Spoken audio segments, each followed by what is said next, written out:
En 1969, sur la police de Trois-Rivières, Louis-Georges Dupont a été assassiné. Âgé aujourd'hui de 82 ans, Gaston Vallière accepterait d'aller témoigner lors de l'enquête publique, mais demanderait la protection de la Cour. Pierre Martineau a préparé ce qui suit. À la fin des années 60, Trois-Rivières était reconnu comme une plaque tournante de la prostitution. Le conseiller municipal Gaston Vallière, chargé de négocier une nouvelle entente avec la police pour la ville, avait forcé la tenue d'une enquête de la commission de police en déclarant qu'il y avait des éléments indésirables au sein de l'escouade de la moralité. C'est que certains policiers agissaient comme souteneurs. Le restant du département de police, il y avait du bon monde là-dedans. Il y avait des gars qui faisaient le job honnêtement. Mais l'escouade de la moralité, on savait ce qui se passait.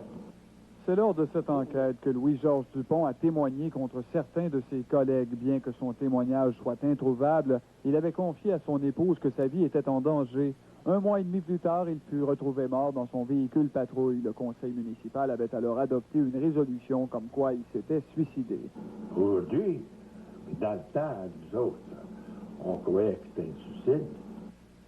À la suite de l'enquête de la commission de police, le conseiller municipal avait été victime de menaces de mort, de harcèlement et on avait même tiré des coups de feu en direction de sa résidence. Pour lui, l'ex-policier Dupont a bien été assassiné. Il y avait d'autres personnes dans le département qui étaient de la moralité, l'escouade, qui étaient visées là-dedans, qu'on était au courant.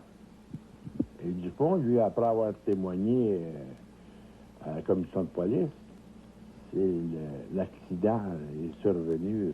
En vertu de ce qu'il sait et qu'il ne veut pas dévoiler tout de suite, et malgré ses 82 ans, Gaston Vallière accepterait de témoigner lors de l'enquête publique, mais à certaines conditions. À condition que j'aie la protection du tribunal. Cette enquête publique devrait être déclenchée au début de la prochaine année. Pierre Martineau, à Trois-Rivières.